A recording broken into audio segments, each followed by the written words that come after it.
It turned out it was 282. When I was on, well, when I was on, during the period, did the alternate, what would it cost them to pull out of this place?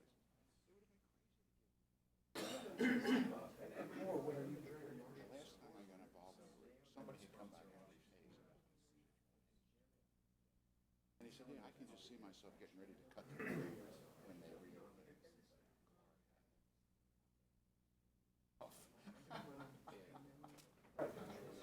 So Larson took over after and spent a lot of time coming over and figure out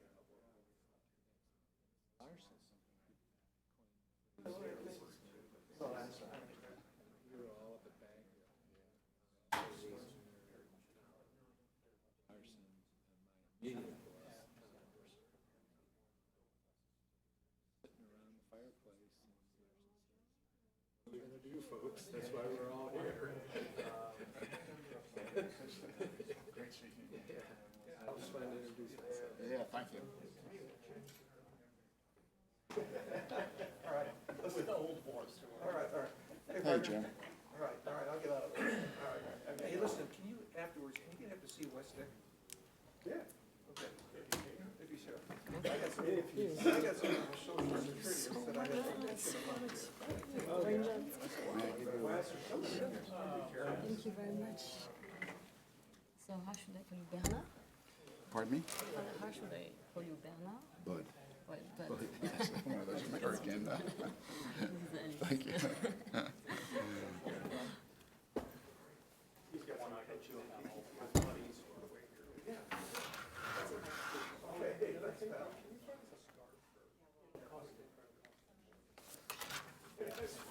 Coming up. Thanks, guys, I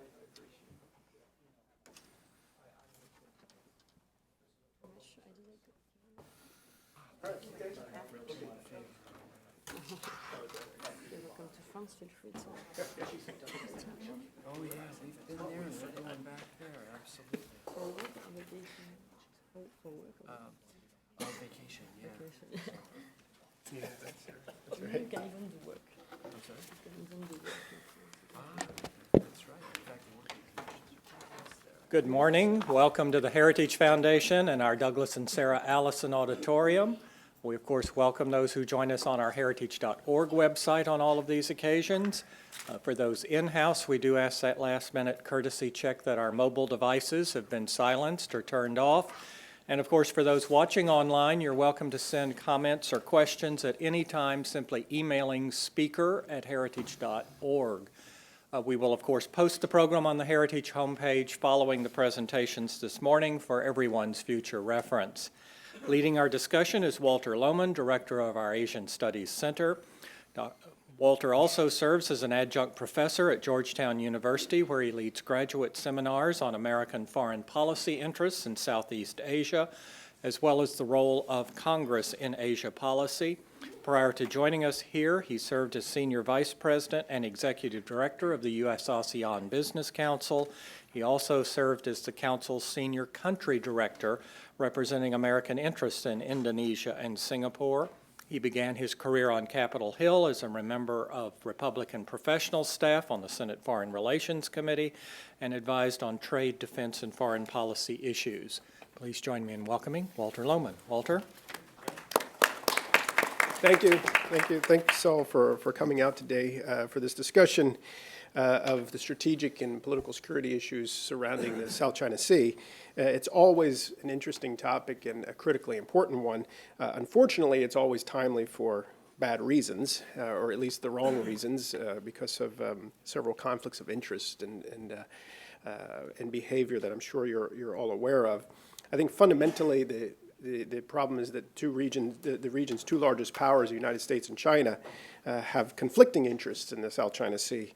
And what we're witnessing today with FON ops and Chinese challenges and the like are all manifestations, I think, of those fundamental conflicts of interest we have with the Chinese. Principal interest from the U.S. perspective, I would argue, is freedom of the seas. It's one of the most enduring interests in U.S. foreign policy. We fought a war about it 200 years ago. But today it's an interest that we share with many others in the region, our allies there, also our allies in Europe.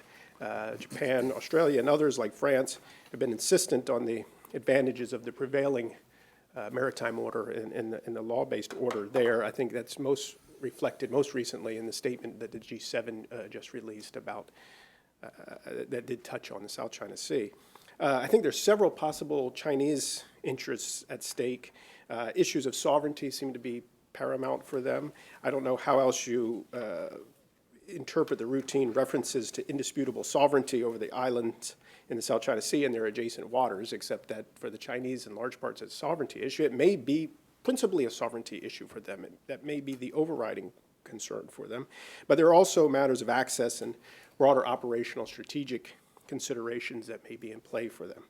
To sort through those Chinese interests, as well as to think through options available to us and to our partners and allies in Europe and in Asia, we've brought together a handful of eminently qualified experts. First, I'm going to turn to Alice Ekman, despite the seating order here. I'm going to start with Alice in the middle, who's head of the China Research Center for Asian Studies at the French Institute of International Relations. I know that IFRI, as they go by, doesn't like to boast about this, so I do it for them. They're actually now rated the third most influential think tank in the world. I don't think they're entirely comfortable with that publicity, but it's something to note. There's only two think tanks in the world that are currently ranked higher than them, according to University of Pennsylvania's annual ranking of think tanks. And I can tell you from my interaction with them, it's quite a fair characterization. In addition to Alice's work at IFRI, she's associate professor at Sciences Po in Paris. She's also been a visiting scholar at Tsinghua University, a research officer at the Embassy of France in China, and a consultant in a Paris-based strategy firm focused on similar issues. She's fluent in Mandarin, holds a PhD from Sciences Po on Chinese contemporary practice of diplomacy. So she comes with quite a bit of good background on China and will talk to us about China's rationale. I want to particularly thank her for coming so far. She even traveled farther than Bud to this event today. Then we're going to hear from Bud after her. We'll just go one at a time and then have questions later. We're going to hear from Bud, who is senior research scientist at the Center for Naval Analyses. Bud served 30 years until 1995 as a surface warfare officer in the U.S. Navy, with a wide range of operational and command experience, including during the Vietnam War. Immediately before coming to CNA, Bud was professor of maritime strategy at the National War College for 20 years.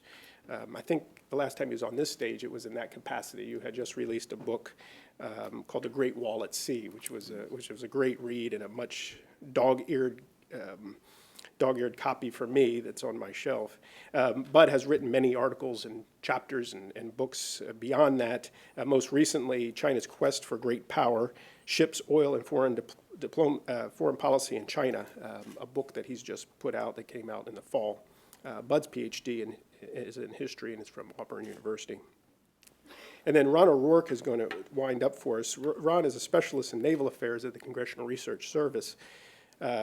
He's been there since 1984 in this capacity. That encompasses a very wide breadth of experience on the issues that we're talking about today, but in particular about Congress's view of those issues. It's a great institutional perspective. For those of you who may not be familiar much with CRS's work. What Ron does involves regular day-to-day contact with congressional staff and members, briefing them, writing papers for them, memos, that sort of thing. And he's done that for 30 years. So he has a great deal of experience with congressional attitudes on these issues and a great deal of in-depth knowledge of the issues themselves. Just one final note on Ron. He has an MA from SAIS, and it's in international studies, which I guess is typical for SAIS, a SAIS degree. So with that, let me turn it over to Alice. She'll get us started. Each we'll talk 10, 15, something like that minutes, and then we'll open it up to questions and hope to have a lively discussion. Thank you.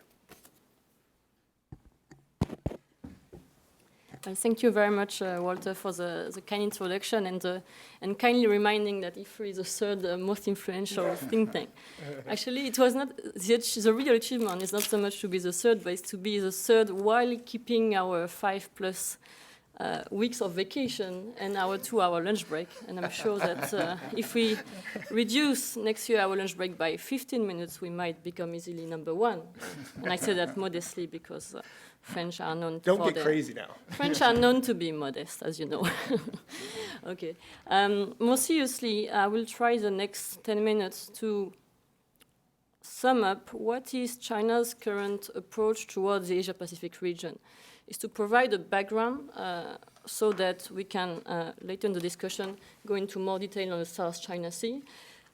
So my first 2 points won't be specifically on the South China Sea, but I hope it can help us understand the regional context as seen from Beijing. This is a hard task, but the analysis will be based on recent official communication, recent official action, and most of all, also on China's white paper on Asia-Pacific security cooperation that was released in mid-January, and which was quite detailed, actually, on many issues.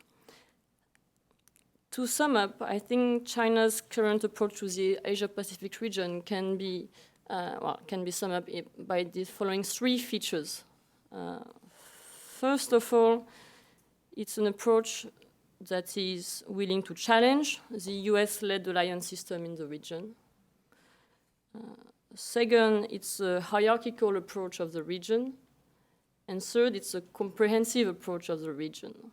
Let me try to explain in more details what I mean by this. First, an approach hoping to challenge the US-led alliance system in the region. It's pretty clear in recent communication, more explicitly, that Beijing considers that the US alliance system in the region is completely illegitimate.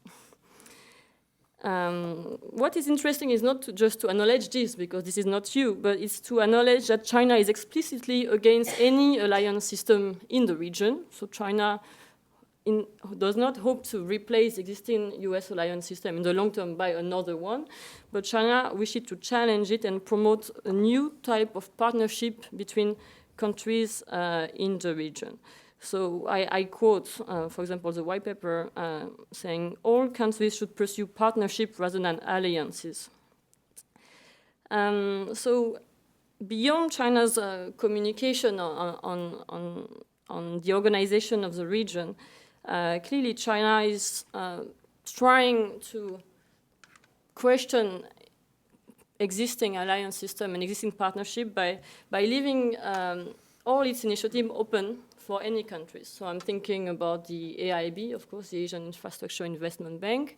I'm also thinking about the Belt and Road Initiative, New Silk Road, which is open to many countries in the region, including those who have a close security relation with the US. And I'm also thinking about China's initiative to create a so-called new security architecture in Asia. I know there is a lot of debate about this, but China is investing massively in this new project, which would not be leading to the creation of a new new institution in the region, but I quote, multi-layered network of existing institutions of various kinds in which China already has significant influence and wishes to increase further its influence. So this network of institutions includes the SCO, the CICA, that China is trying to revive with some difficulties, but China has a presidency of this framework until 2018, but also involving ASEAN-affiliated institutions, forums, security forums such as the Sanctions Forum, and other regional mechanism with the support of Russia. And China is calling for the deepening of a comprehensive strategic partnership of coordination. What is interesting with this initiative, this network of institutions, is that it's based on coordination. In more concrete terms, China hopes to coordinate the secretariats of these institutions, coordinate the agenda further, so that the key issues that it considered of interest are at the top of the agenda and kind of monopolize the discussion in many respects. So that might also have consequences on how the South China Sea is addressed in these forums and this cooperation mechanism in the region. Overall, I think we can put into question China's willingness to challenge the alliance system in the region, and this is very long-term, but I think we should not underestimate China's ambition in terms of regional restructuring and its willingness to develop a new approach towards the region. Explicitly, China is talking about a new path for Asian security and also a new model of international relations, as many of you are aware of. But I think ambition is clearly here written explicitly, at least in recent communication. Then my second point was about China's hierarchical approach of the region. Here in Washington, I think you're probably aware of China's willingness to position itself at the same level as the US. China considers that it's now a so-called major power and that it should be recognized as such, and that the relationship with the US should reflect some form of equal footing. But after this attempt and Xi Jinping's first meeting with Obama in Sunnylands in 2013, China also tried not to categorize countries, not just the US and China, but other countries. So some countries are also seen as major powers today, and major also power in the region. Explicitly, China mentioned Russia, India, and Japan as major Asia-Pacific countries. Okay, we can say this is just rhetoric, but what is interesting is that now China is also talking about other countries' classification, including another grouping which is considered as small and medium countries. And that's interesting because China sees, has a view on how these countries should behave, and I quote in the white paper, small and medium-sized countries should not take side among big countries.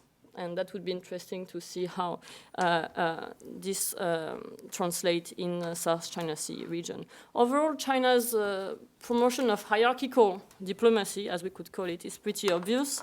It does not only has an impact on how China relates at bilateral level, but also at multilateral level.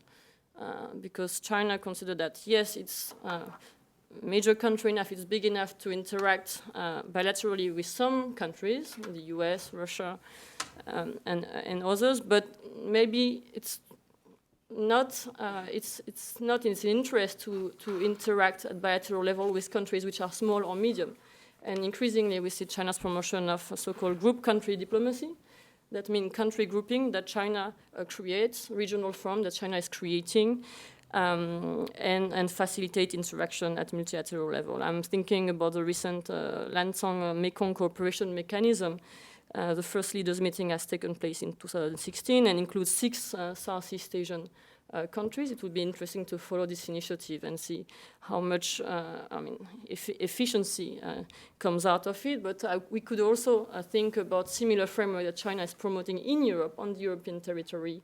You're probably aware of the 16+1 Central and Eastern European forum that has been created as the idea of China, but also China is now considering creation of a similar framework in Southern Europe and also potentially in Europe, Northern Europe. Also, these are projects at the moment.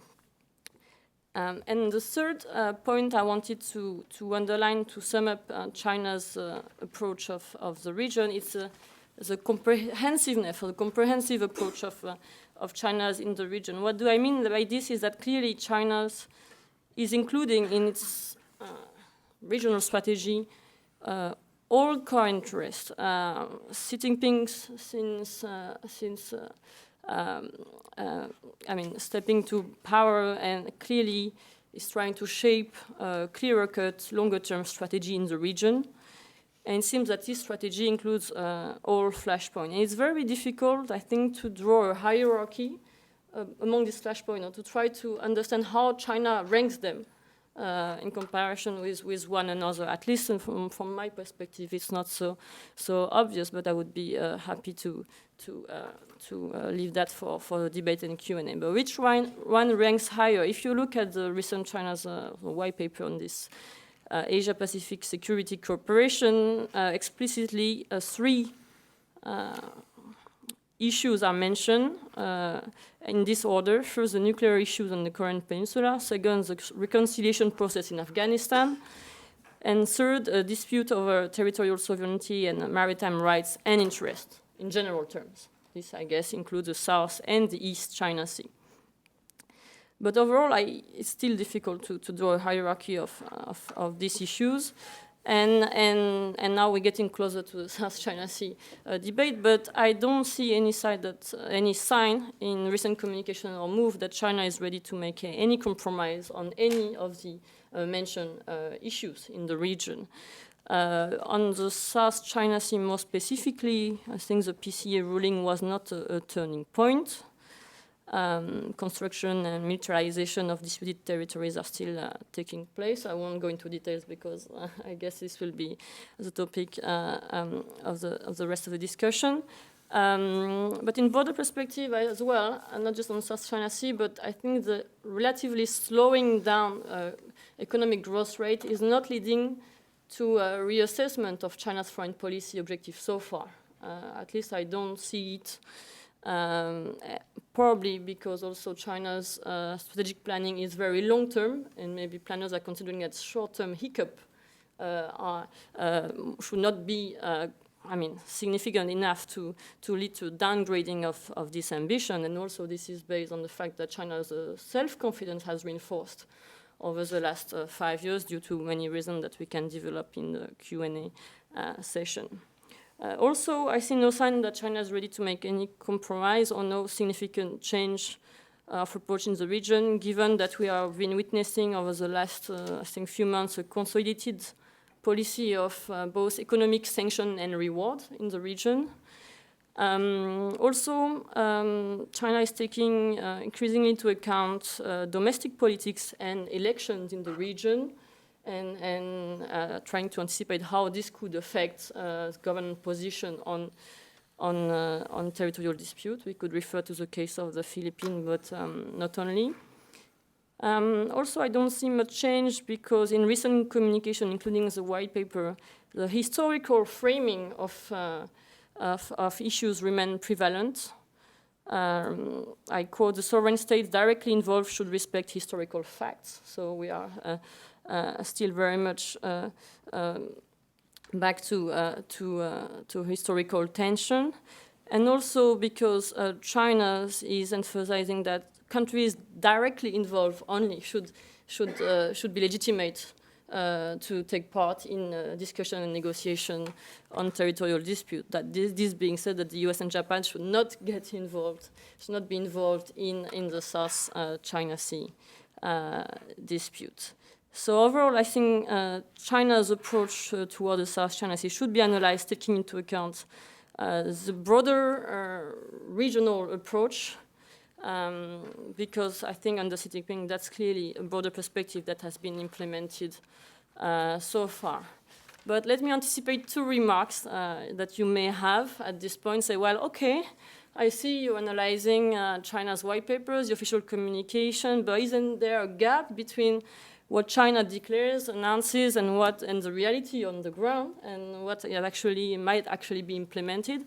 I say, sure, of course, yes. But Still, I think it's useful to acknowledge what China actually says, what China actually declares, reading the official documents and taking into account also the concept that I've been promoting in this document, because China's foreign policy is very much a concept-based foreign policy, that we like it or not. And also, we tend to jump directly to the assessment that China won't be able to implement what it announces without actually fully analyzing what it has announced, or fully being aware of the announcement. And I think that might be useful for our discussion to spend some time before. And the second remark that you may have, say, yes, anyway, okay, but shouldn't we stop thinking about what China is thinking and just act according to what we think is in our interest? Sure, I understand this point. Anticipating China's reaction and China's strategic thinking might not be always productive, but still it can lead to, I think, 3 potential limitations. Not to take into consideration, full consideration China's current strategic thinking. First is misunderstanding. I think more and more we are witnessing a development of what I could call a definition gap, meaning China's is using the word that we are using, freedom of navigation, rule of law in the 4th plenum, but also in the white paper,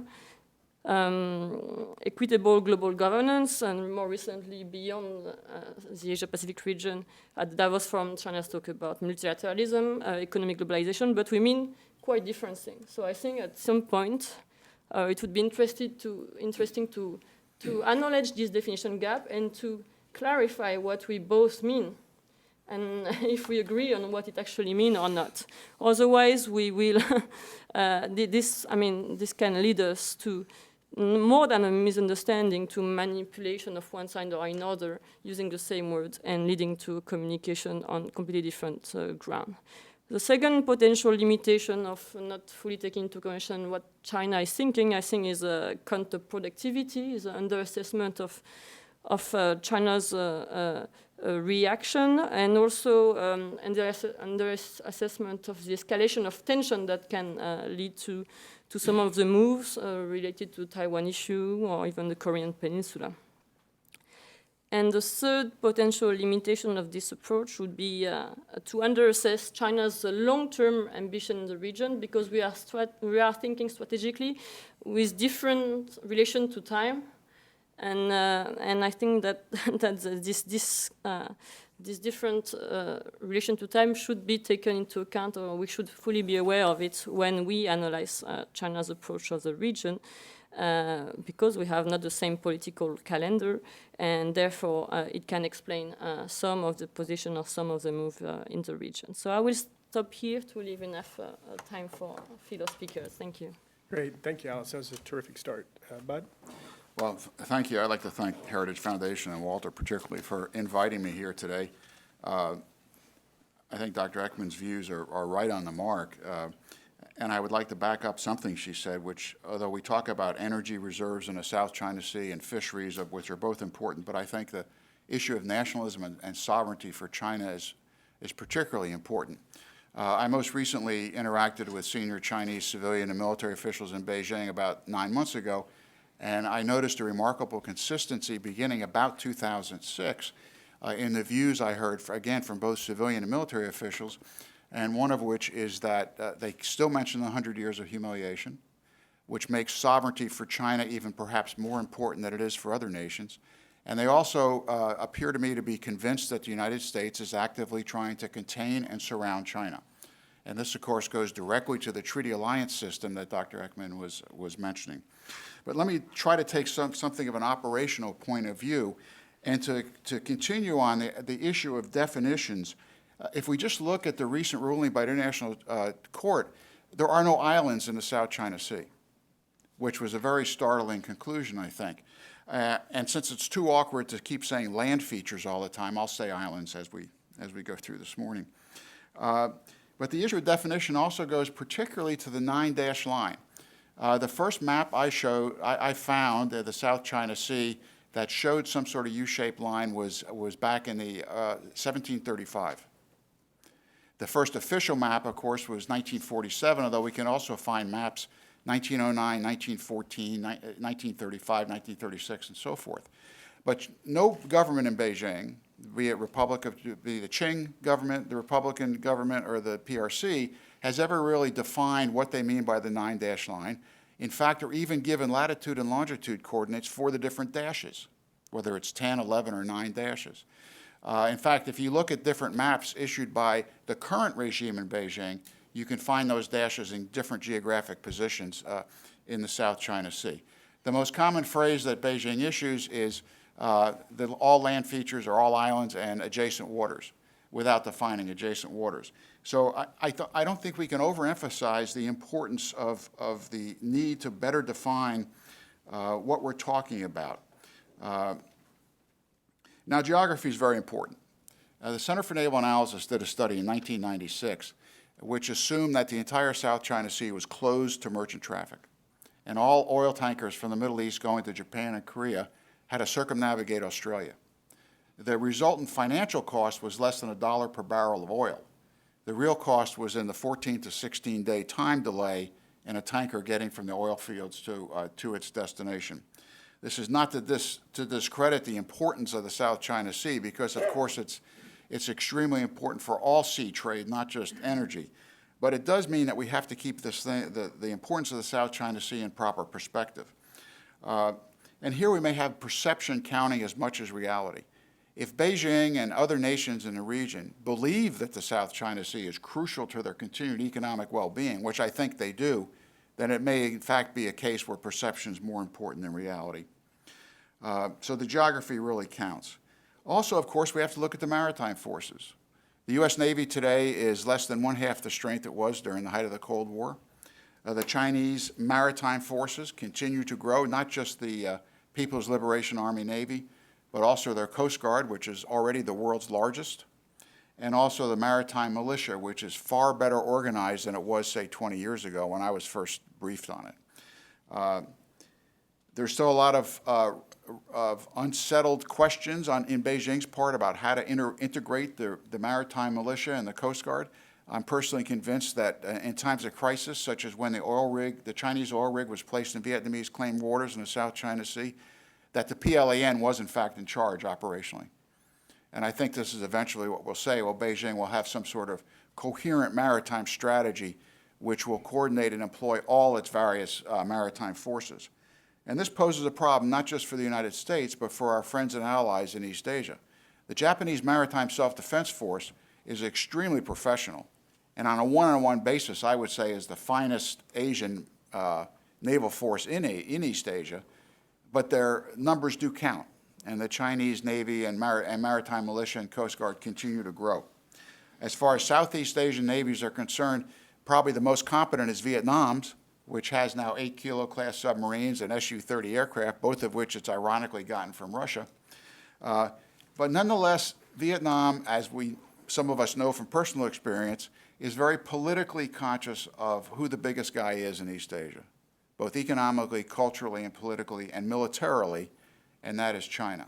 It's interesting to me that almost every time there's some sort of clash at sea between Vietnamese and Chinese forces, whether it be over the oil rig or something, or fisheries or something else, within 2 weeks, the heads of the Chinese Communist Party and the Vietnamese Communist Party have gotten together to swear undying loyalty and so forth to each other. So Vietnam's very realistic about what's going on in the South China Sea. I'll also note the importance of other U.S. allies. The European Union, both France and Great Britain, as well as Australia, have indicated their strong support for what we term freedom of navigation, and this is not unimportant.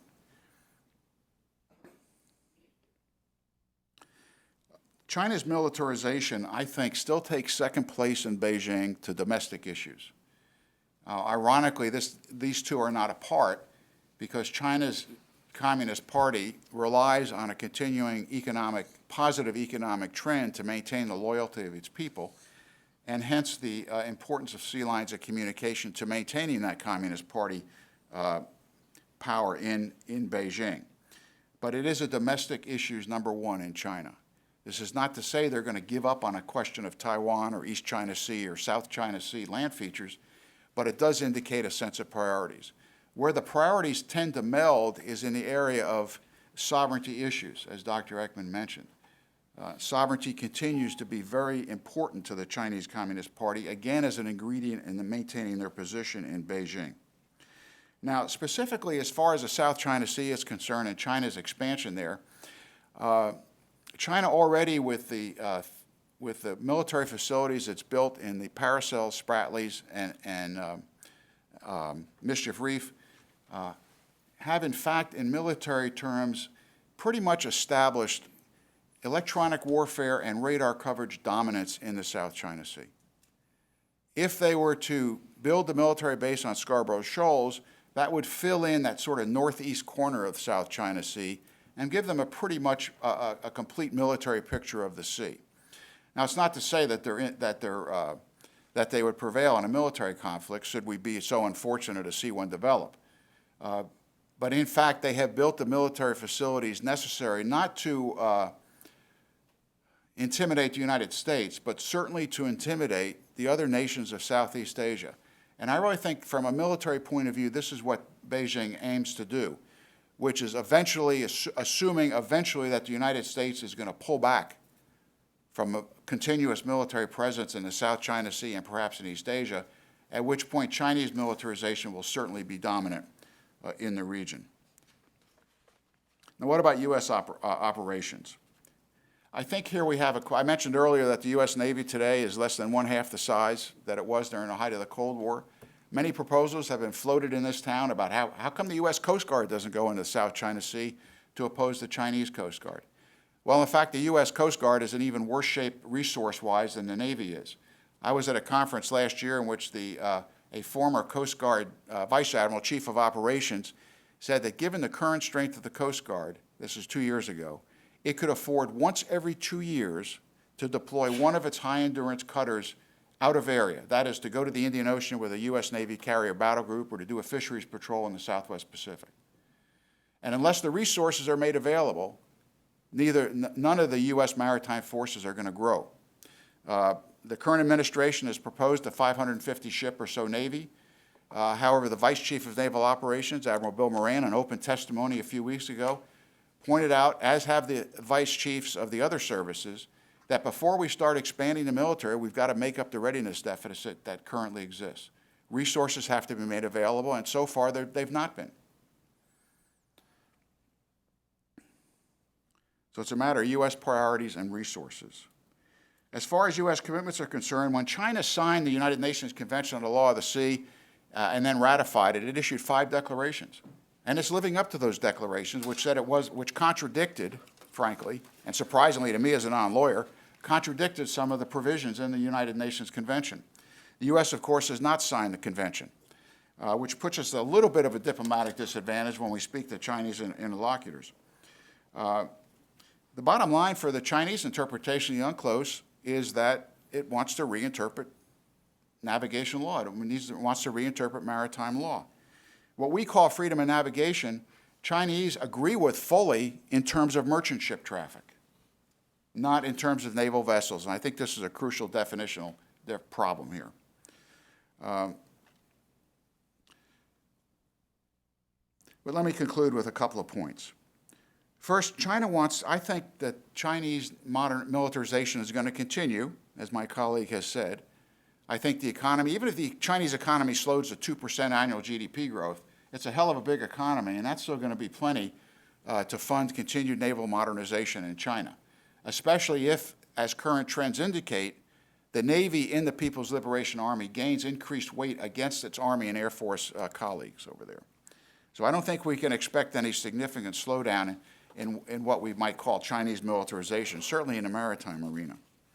And I think the bottom line for China is not necessarily to have battle groups dominating the world's oceans and in the terms of Alfred Thayer Mahan, but rather Beijing wants to be able to prevent events from occurring in East Asia of which it does not approve, particularly in the 3 seas, the Yellow Sea, East China Sea, and South China Sea.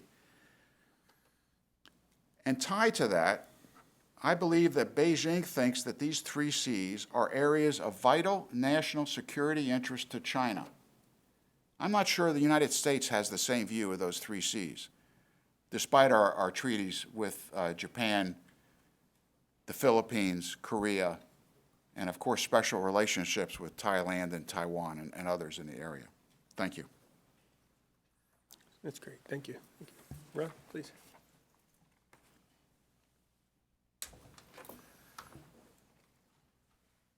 Thank you. I'm going to be doing my presentation with 10 or 11 slides here. These slides aren't a CRS product. They're just an outline of my own remarks. I'm going to apologize to my fellow panelists if they're not able to see the slides. So I'll do my best here on that. So let's just get started here.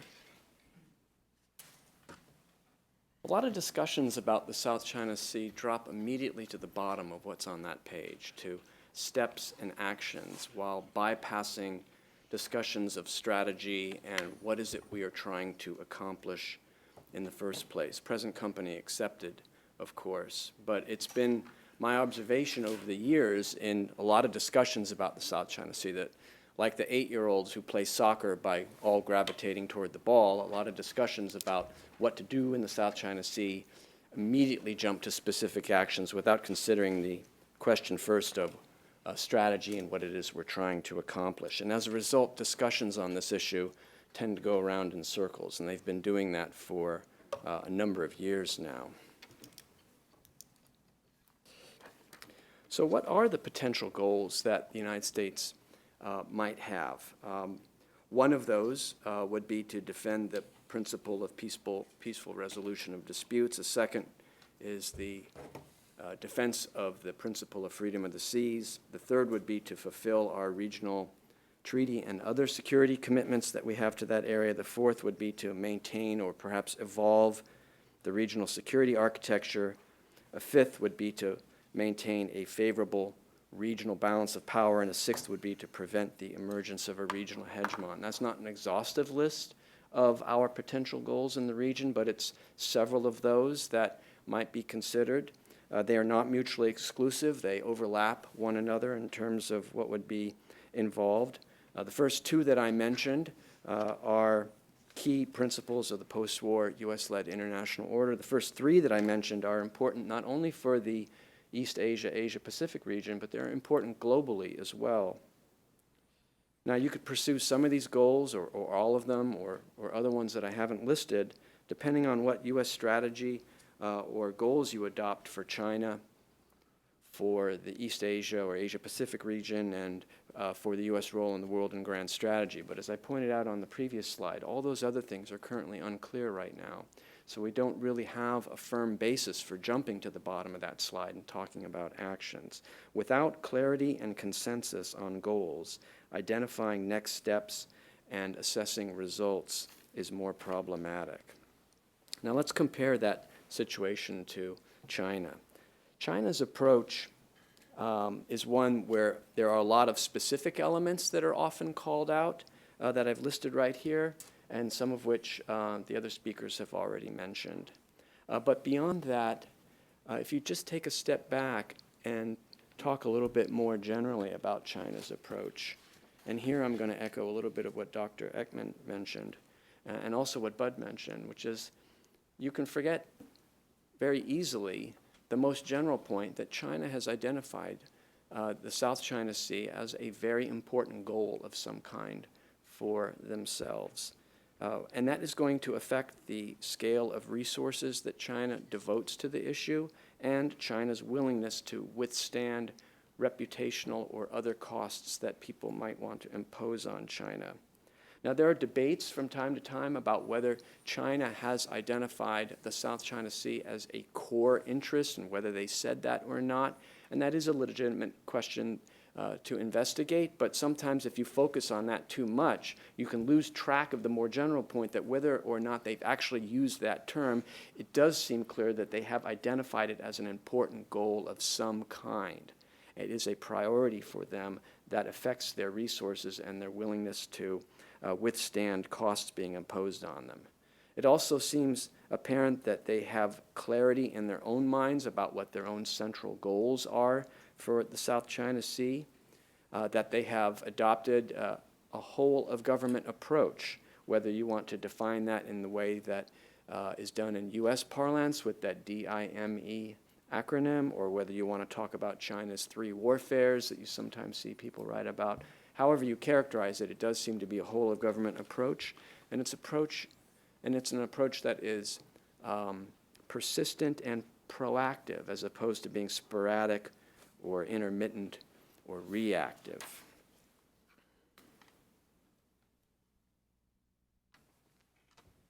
So what are some things that, from the U.S. perspective, are not necessarily conducive to success?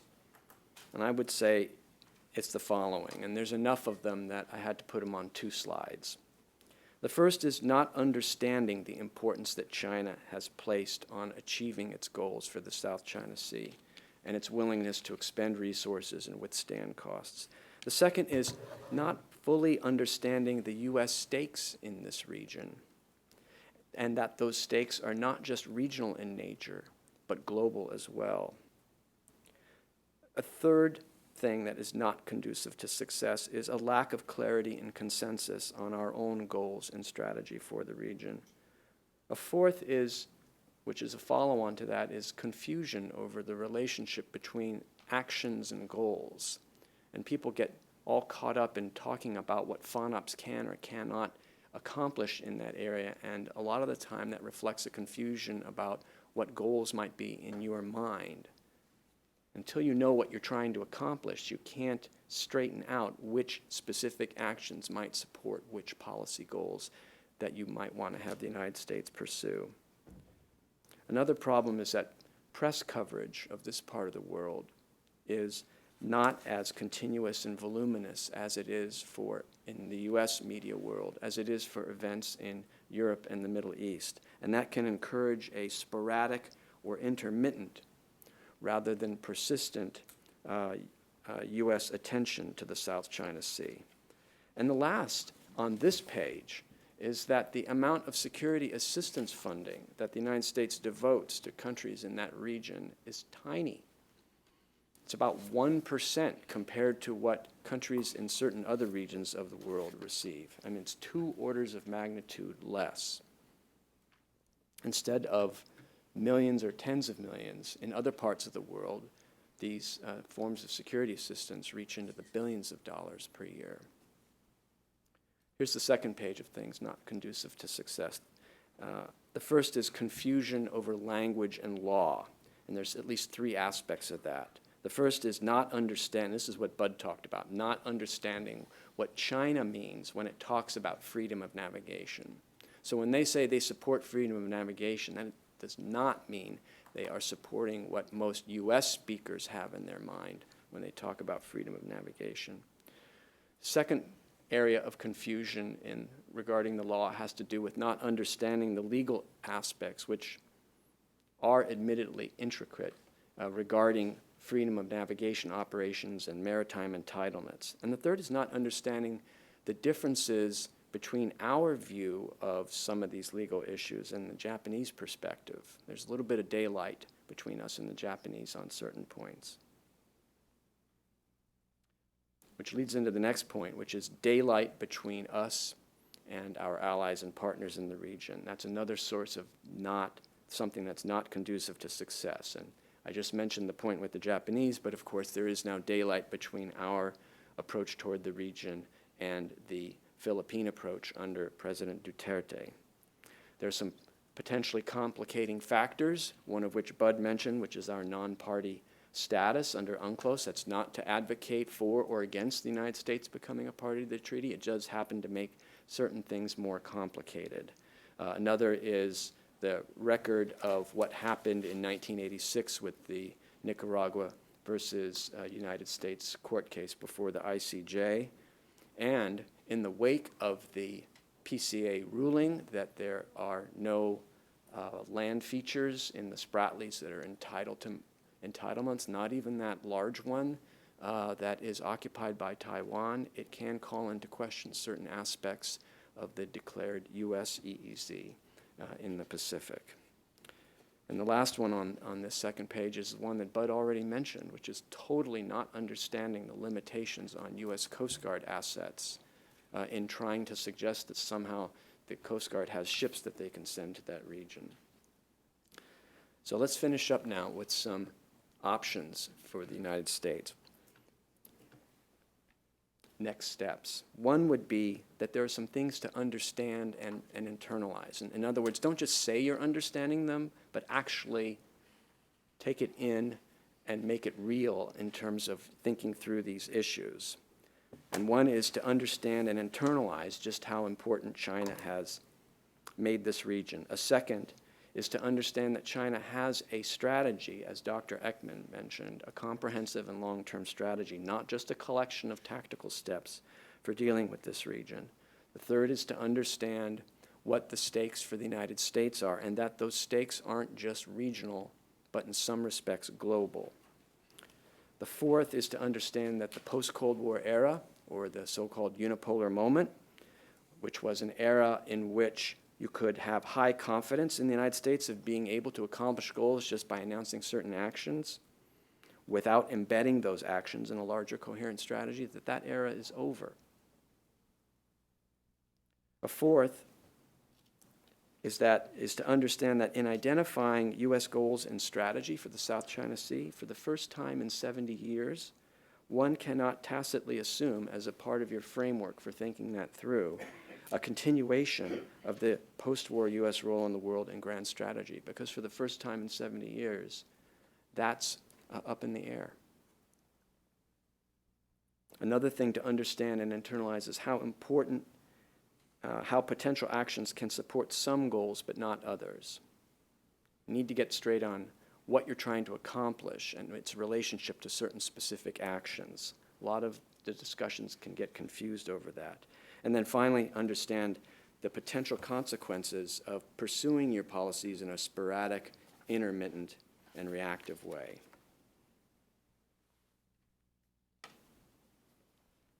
So if you can understand and internalize those things, then what can you do then to build on it? The first is that when you have discussions about this issue, don't limit the participants to specialists in East Asia and the Asia Pacific. It's great to have them there. You want to have them there, but you don't want them to be the only people in the room, because you want people to bring in non-regional perspectives, perspectives that talk about naval forces or about international law or other things that are global rather than region-specific. The second thing is to achieve clarity and consensus on what our role in the world is and our grand strategy, and therefore what our goals and strategy will be for that part of the world, for China more specifically, and then finally for the South China Sea. Then scale your resources and your effort commensurate with whatever goals you adopt. Align your actions with the goals instead of getting confused about them. Avoid areas of confusion that I mentioned earlier about language and law. Close up the areas of daylight between the United States and its allies and partners where possible. And achieve, don't just pay lip service to the idea of a persistent whole-of-government effort on the part of the United States. And consider potential cost-imposing actions that go beyond those that are somehow limited to the region itself or to the maritime domain itself. If you limit yourself only to cost-imposing actions within the region or within the maritime domain, then you are going to have a harder time achieving your goals. Because, as Bud mentioned, China's the biggest kid on the block in that region. So you have to think about expanding the playing field to get a full sense of what your options for cost-imposing might be. And two final slides, this one here.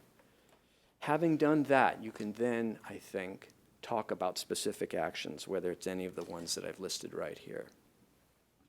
But I'll just conclude here with one final slide, which is to note that a country that has fewer overall resources, but which has a strategy, can compete successfully against a country or a group of countries that have greater resources, but which do not have a clearly identified consensus strategy. In short, strategy can beat no strategy.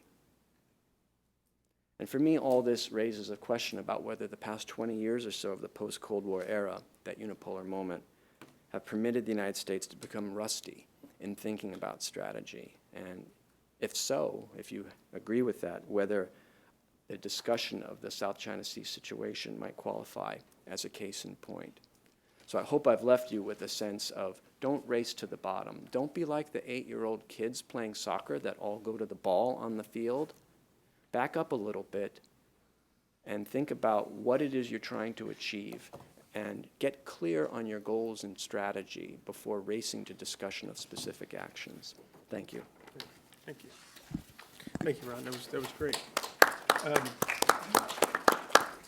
Let me give you all a chance to think about the questions that you have. I'm sure the panelists have provoked quite a bit, and I've got questions for each of you, but I'll just offer one to Alice. You talked about this hierarchical view that China has of the region and really a hierarchical strategy, and you mentioned several of the countries that it looks at and how it looks at them. How does it see Europe? Where does Europe fit in the hierarchy, or where do particular countries fit in that hierarchy, and how does that affect the way that the Chinese see them in this issue in particular? Their influence, their relevance to the problem, the way that they react to statements like from the G7 or the EU. How do the Chinese see Europe, basically? Well, initially, I think China did not spontaneously rank Europe in this new Ivy League of countries. But when now you ask from a European perspective, so how do you see Europe? They will mention explicitly France, Britain, and Germany as major powers, major countries. And now they also add the EU. So France, Germany, Britain, the EU, that's it.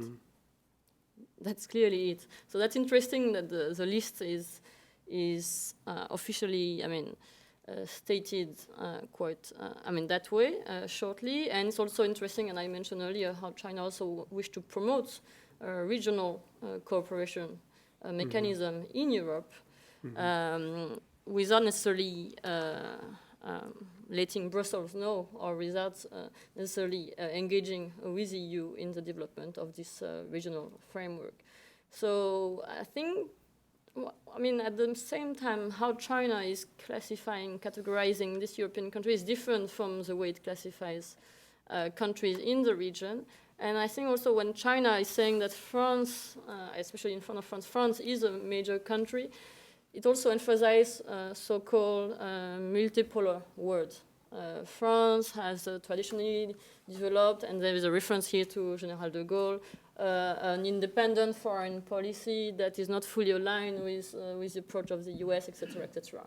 It's tried to explain that things have changed and it's more complicated, and we don't see so frequently the word that way. But I think if China is considered that Europe might be interesting is as a counterbalancing power or as another pole.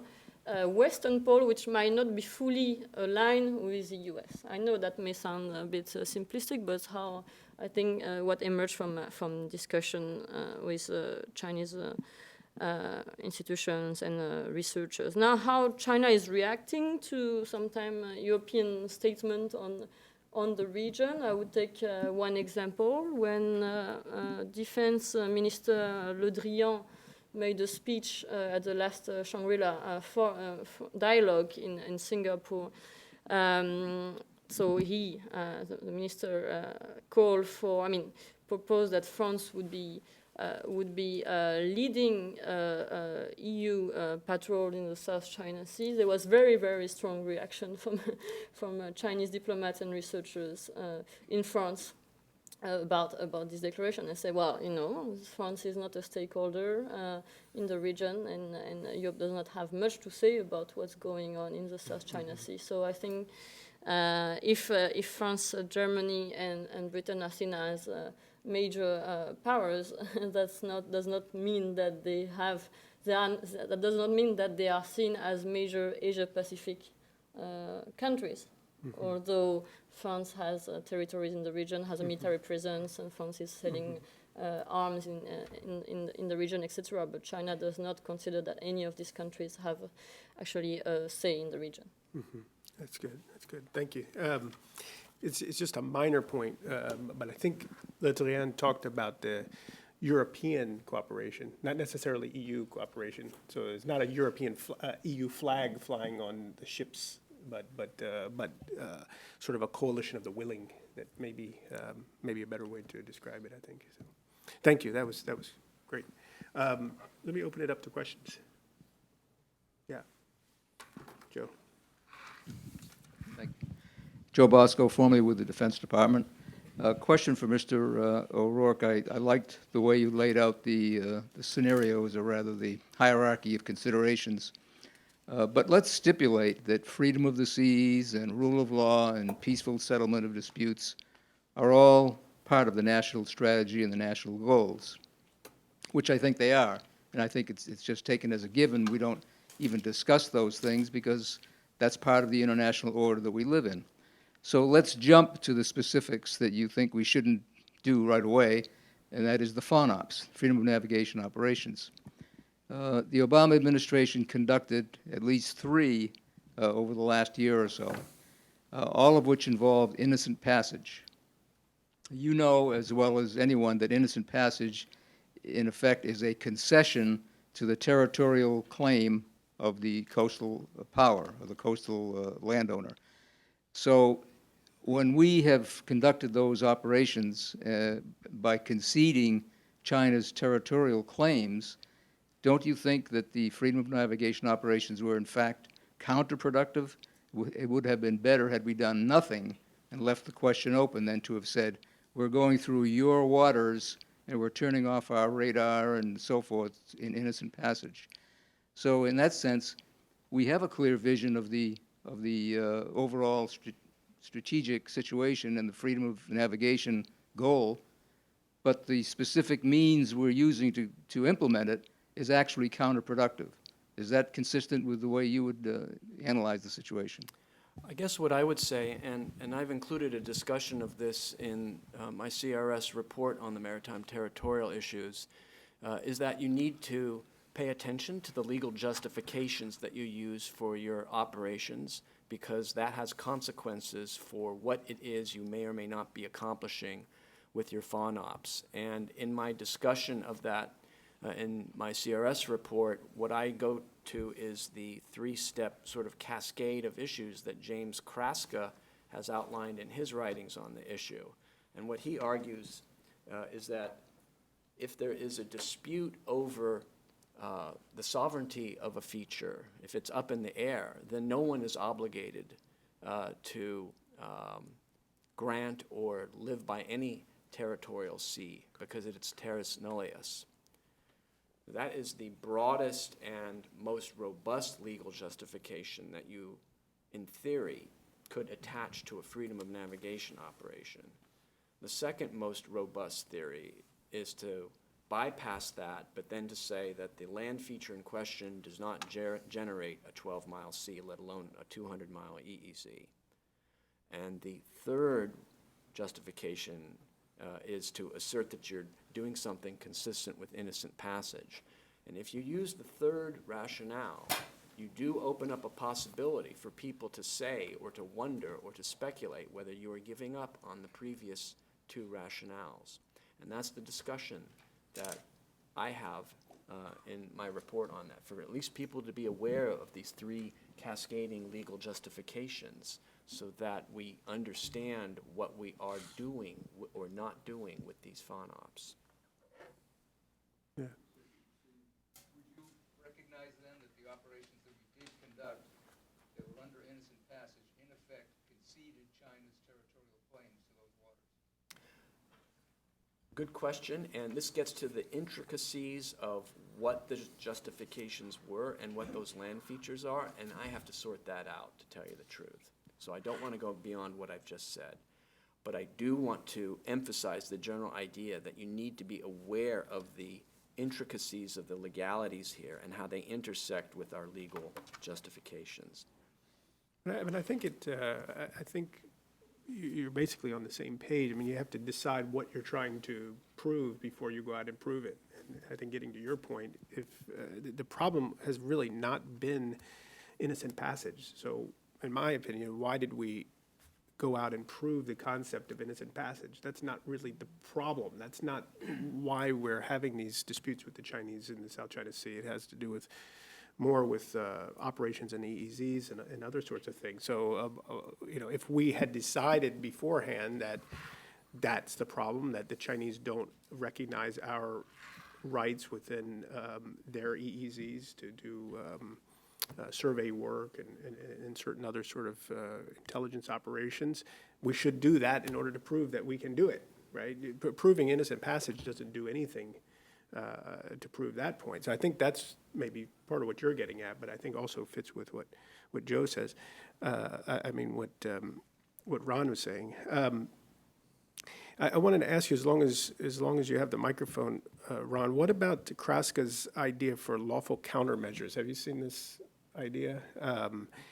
For those of you who don't know, he's a professor at the U.S. Naval War College, a very highly respected scholar on these issues, on these legal issues in particular. And one of the cases he's made most recently is that if the Chinese don't recognize our rights in waters in the South China Sea as afforded by international law, then we have no obligation to recognize their rights in our waters, and that we can deny that to them perfectly legally. We've tried the opposite approach, which is to demonstrate that, okay, you can fly by, you can sail by the Bering Straits. That's no reason because we abide by the law. It would be nice if you also abide by the law. That doesn't seem to be working. So what he's suggesting is that we can deny them access on the grounds that they're also denying us access that's internationally recognized. What do you think of that idea? James Kraska is my go-to guy to understand a lot of the legal aspects of this situation. And so when he says that it would be within our rights legally to do that, I will take that as stipulated. Now here, as you know, CRS is nonpartisan and we don't make recommendations, so I can't argue for and against that. What I can do is present both the arguments for and against, and I think you just did some of the arguments in favor of it. And what he is saying essentially is that by denying those actions to the Chinese, it's a form of imposing costs on them, and that would be, I think, a principal argument for going ahead and doing that. If you were to argue the other side, what would that argument be? And what you might argue if you were to develop the other side would be, I think, to make 2 points. The first is that we are in their waters a lot more often than they are in our waters, so it wouldn't impose much of a cost on them to deny them that. The second thing is that even though it would be within our legal ability to do that, it might further complicate what we are trying to argue that we're defending. In other words, we are having a hard time explaining the basic concept of freedom of the sea. It would be even harder to say, in this perspective, that even though we're doing that, we still believe in freedom of the seas. So it could play into China's ability to say, well, look at what the Americans are doing. And we might try to say, no, but what we're doing is legally permissible. Well, you know, it's hard enough just to get basic principles of freedom of seas explained in public. To explain that somehow an exception to this is not an exception might be a bridge too far in terms of public communication strategy. And so the second argument you could make against doing that would be to say, although it might be legal for us to do it, it may not have the effect of helping our situation. China might like nothing more than for us to start behaving in a way that superficially looks like the way China is behaving. Good point, good point. Yeah, right here, the pink tie. Got a microphone for you. Brian Bazell, a private businessman, former naval officer, pretty conversant in the South China Sea, having served there many times. My question is for the whole panel. Given that Alice outlined a clear strategy that the Chinese have, obviously within that strategy they have a red line in the sand. And from the panel's perspective, what do you think that red line would be from the other countries that claim parts of those 3 seas? And then do you see a scenario that would suck the United States Navy into that red line? You see. Why don't you start, Bud? You mean what's the Chinese red line is? Chinese red line. We don't have a strategy, so we don't have a red line. Well, I think China's already demonstrated in 1974, 1988, 1995 its willingness to use military force, and arguably whenever Scarborough Shoals was. I think if one of the other nations were to attempt to evict Chinese forces from one of those islands, that would certainly be a red line. But other than that, I think Beijing has decided it can be very patient with what it's doing, both in the East China Sea and the South China Sea. As I mentioned earlier, it's frankly accomplishing very well what I think its strategy is in the South China Sea and the East China Sea, which is to gain effective control over both. The bigger question in my mind has always been, what is the U.S. red line? And talking to staffers out at the Pacific Command over the last 10 years, this drives these guys crazy.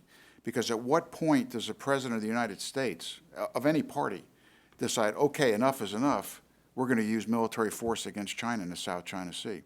I don't see the clear threshold to generate that line. From Beijing's point of view, I think it feels it's probably accomplishing what it wants to accomplish, and that 10, 20 years from now, the campaign will be complete.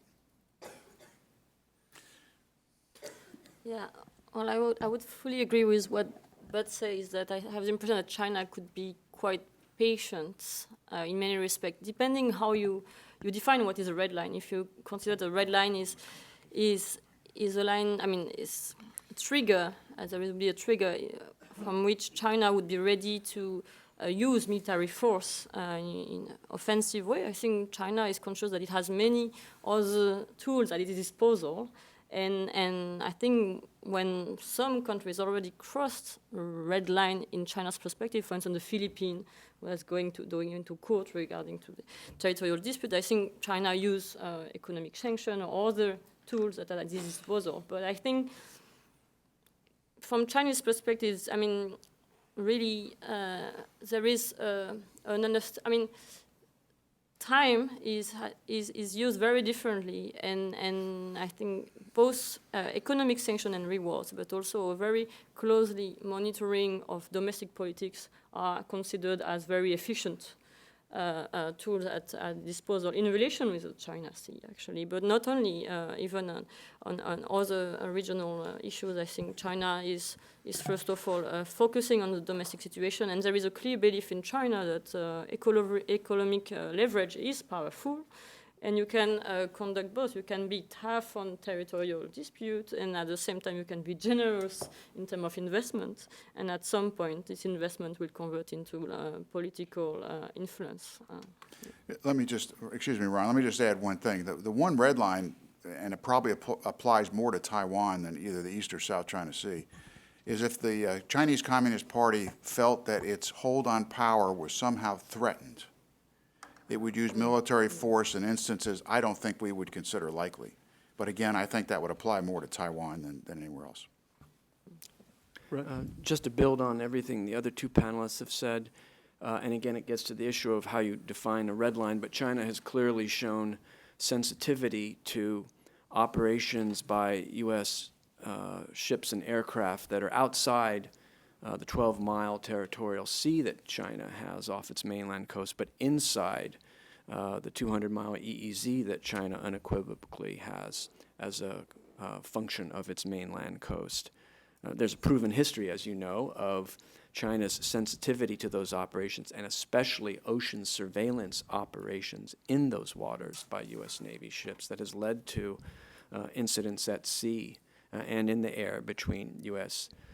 And Chinese, from 2001 all the way to the present, across several years. So I don't know whether you want to call that a red line or not, but there's clearly a sensitivity to operations in those waters, especially ocean surveillance operations, things that appear to be focused on the undersea domain.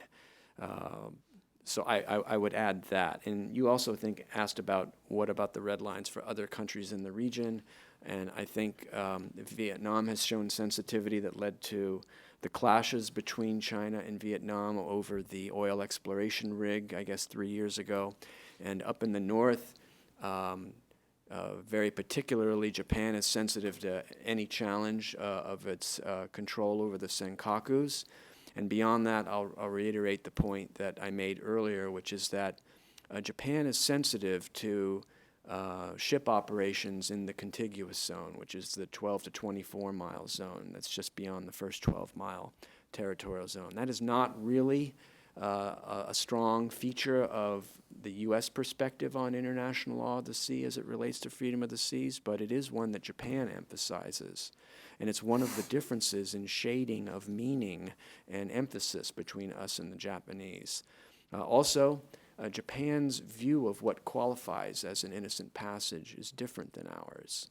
Ours is really based pretty much exclusively on how the ship behaves when it's in those waters.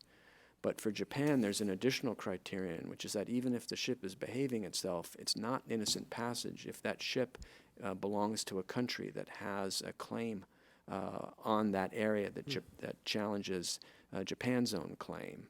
So that's kind of a red line for them too, again, depending on how you define red lines. But the Vietnamese and Japanese cases, I think, are the most important to look at if you're trying to understand other countries' red lines in those areas. Seems to me that the red lines that the Chinese present are ambiguous enough that we could both trip over it into some conflict. I mean, like Ron referenced the surveillance activities, it's clearly it's hard to call it as a red line because we do it anyway.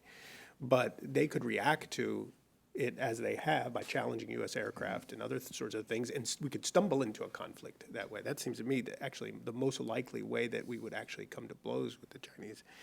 The other thing to mention, just briefly, again on the topic of red lines, I think with the U.S., the one clear red line are our treaty obligations in the region. I mean, the Chinese firing on a Filipino vessel, a naval vessel, I think would trip a red line for the United States. I think all politics in the Philippines aside, those politics would change immediately were that to happen, and they would be perfectly welcoming to a United States effort to stand beside them. So I do think that continues to be a very strong,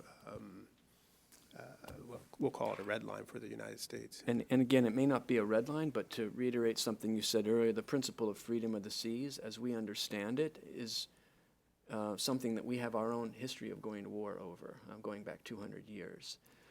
And it is one of the things that makes the stakes for this issue global and not just limited to this one region. Because if you were to challenge freedom of the seas legally in this region and start making the seas look more like land territory in terms of chopping up things and putting fences in the water, then you establish potentially a precedent for doing it in other parts of the world, which could significantly impact our ability to leverage the world's oceans in defense of U.S. interests and to promote our interests as well throughout Eurasia. Great, thanks. Other questions? Great. John, sorry.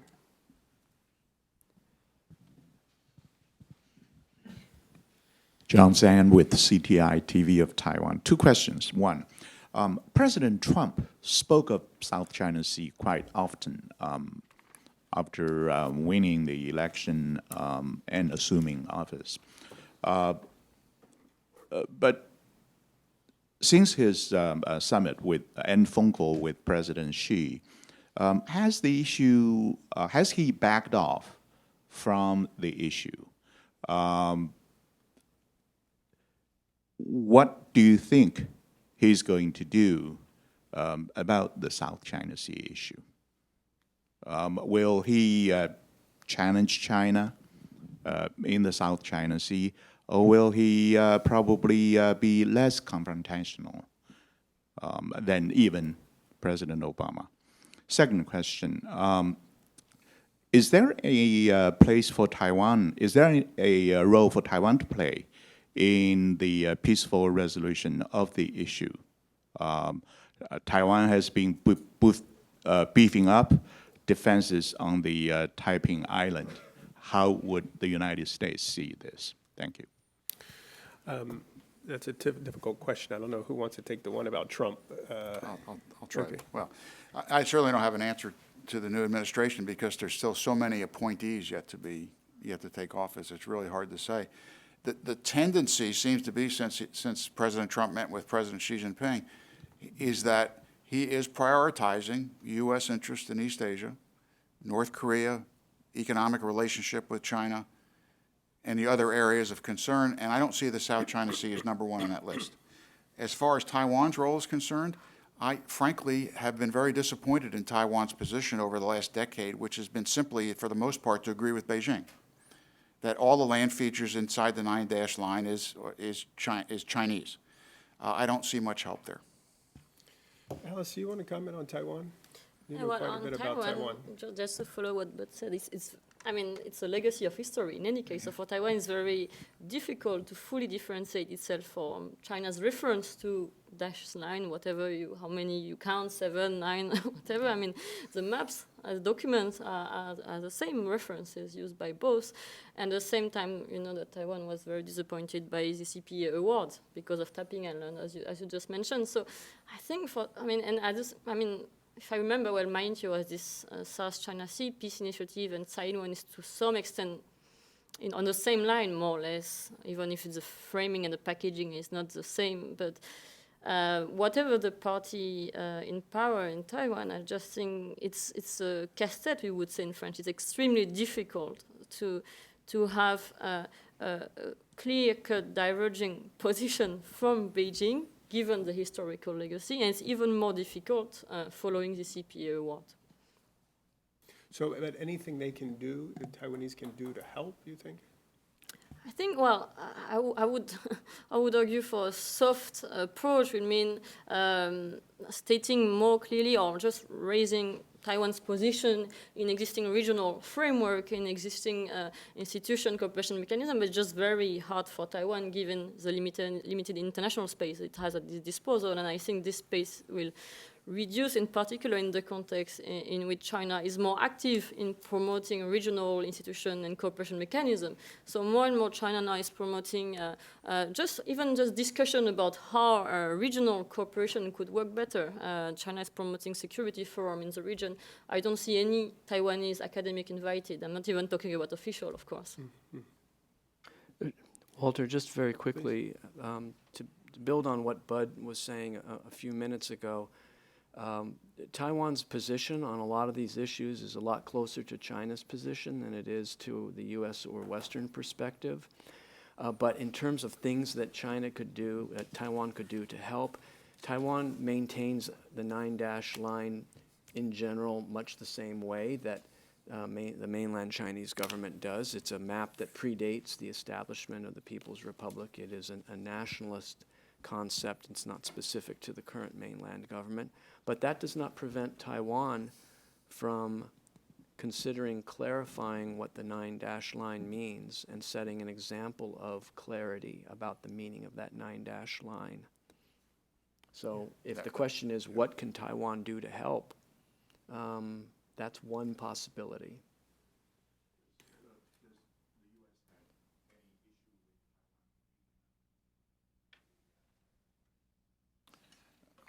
I can't speak for the U.S. government, but I would assume that we generally would deplore any continued militarization of any of the land features by Taiwan or anybody else. Yeah, the State Department, this is during the Obama administration. We haven't heard too much under the new administration, but the State Department during the Obama administration was pretty consistent in stating exactly what Bud said, which is that we do not consider it helpful for these sites to be militarized by anybody. Yeah, I think it's fair to say, too, that the Taiwanese have been very slowly evolving in small ways away from the Chinese position, just in terms of maybe emphasis. They emphasize less the U-shaped line and those sorts of things, but they haven't assertively, sort of proactively, explicitly gone out to contradict the way that the Chinese see it, which I agree with Ron. That would be still the most helpful thing. If they, as the authors of the map, if they came out and said that these features actually only, this line only represents our claim to the features therein, I think it would change the dynamic. And actually, in the last administration, I think there were voices within the U.S. government that were dissuading the Taiwanese from doing that.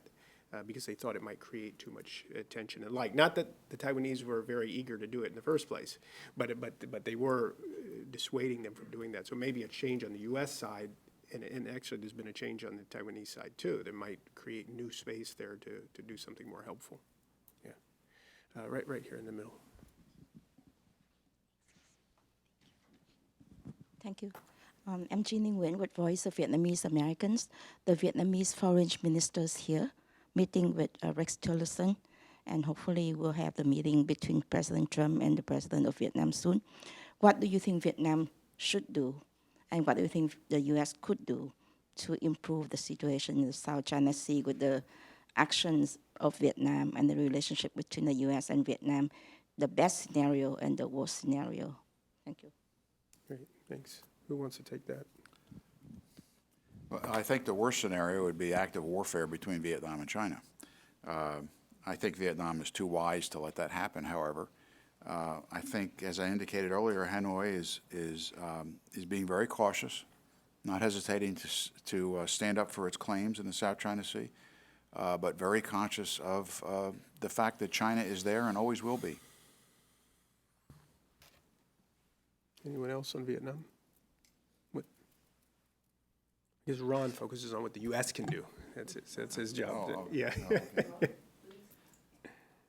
I'll just note that there has been, at least again, during the previous administration, a warming of the relationship between the United States and Vietnam that I think was motivated in part by their shared concerns about China's activities in those waters.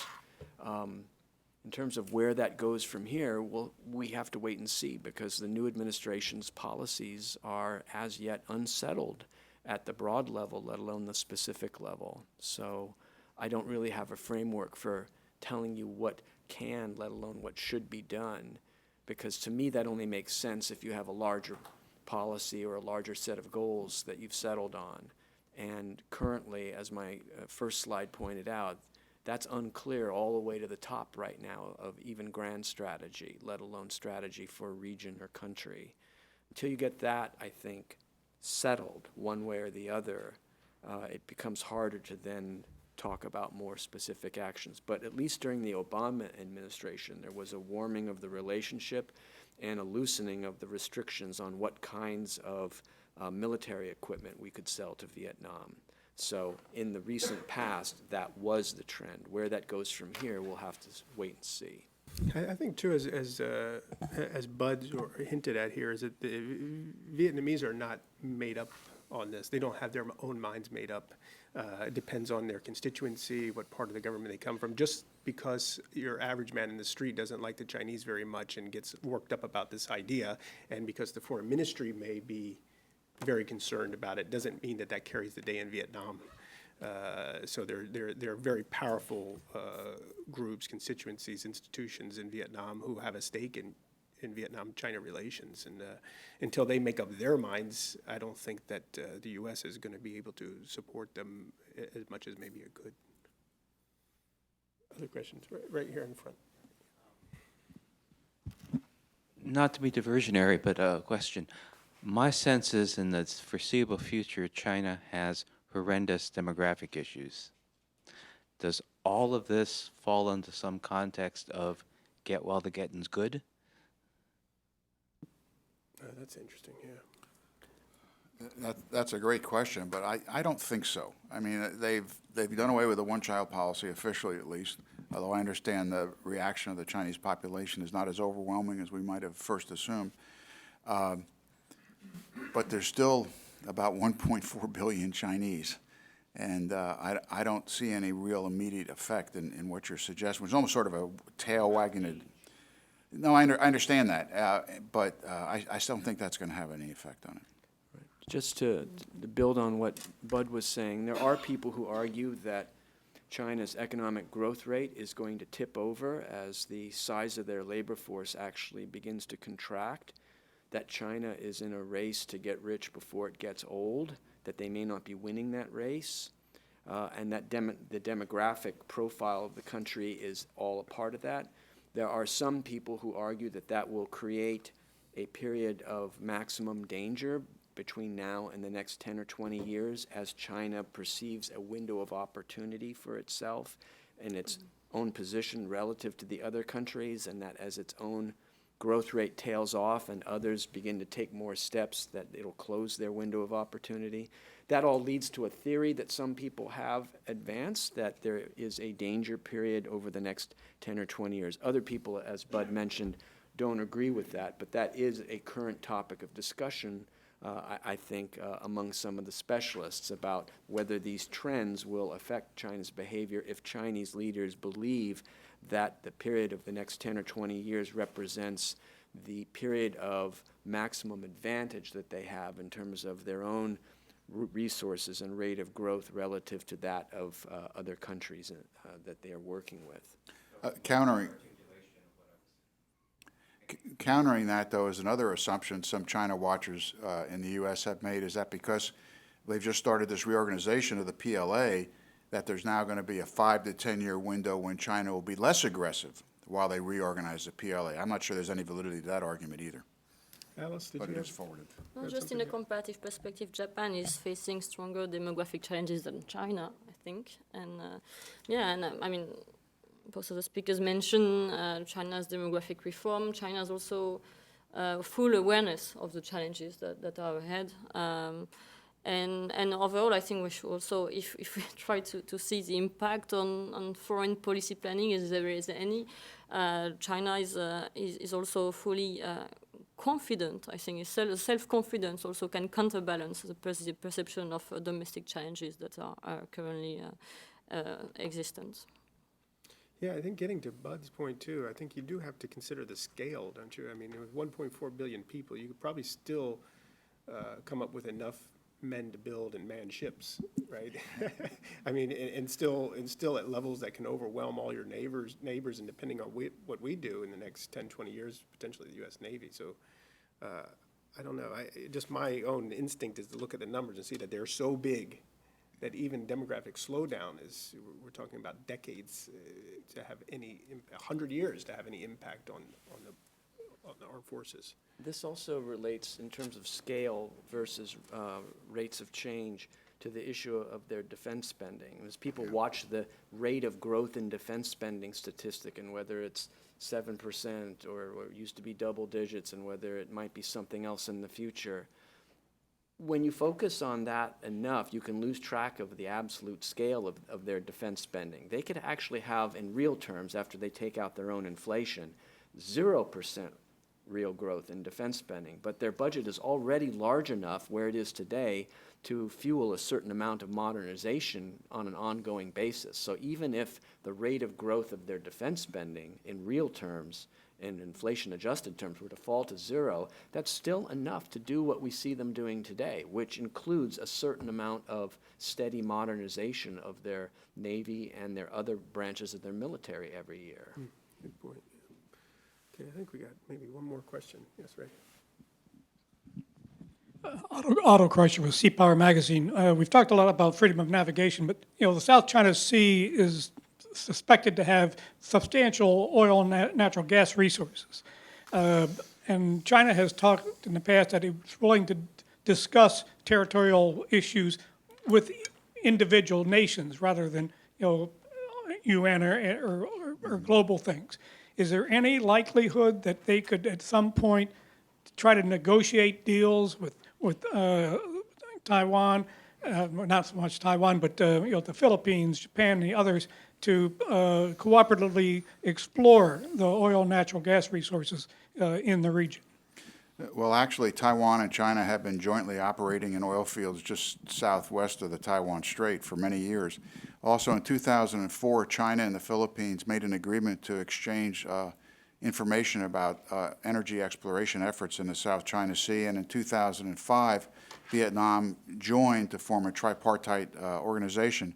I'm not aware any information was ever actually exchanged, and I think that organization expired after in 2008, after five or 6 years. The potential is there. Part of the problem is that many nations around the South China Sea are already mining energy reserves significantly around the periphery. The real issue is whether there's any significant energy reserves in the central part of the South China Sea. The Japanese sent an exploration expedition to that area in 1936. So people have been looking there for a very long time without finding very much. I suspect that if the other nations, as a vice foreign minister in Beijing told me many years ago, if the other nations first agree that all the land features in the South China Sea are Chinese, then China would be willing to do joint exploration. All right, well, thank you very much for that enlightening discussion. We appreciate all of you being here and sharing with us your expertise. Thanks.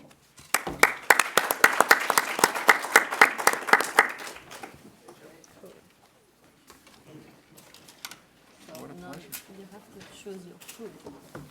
Pardon me? You have to choose your food. Oh, how nice of you. Yeah, which one? Are you eat meat or not? Oh, sure. So, Sure. this is pork or this is chicken. Chicken will be fine. Thank you so much. Oh, it's very nice. You can even choose a vegetable one as well if you want. Well, thank you so much. My wife is a vegetarian. Are you vegetarian? So let's choose a vegetarian. You have olive green, olive black, or you have this fish, this sauce that goes with fish. Olive black, please. You see, there's the advantage to work with French. Well, thank you so much. Hello. Yeah. Oh yeah, I remember. How are you? It's good to see you. It's a long time. Are you here in DC? How many days? I'm going now. I'm flying today. Yeah. But if we should meet again, you have my mom. You have my. That's a fair question. I wish I could give you Yeah. a good answer to It's it. good to see you. As I mentioned earlier, the current administration's foreign policy is unsettled. You're a great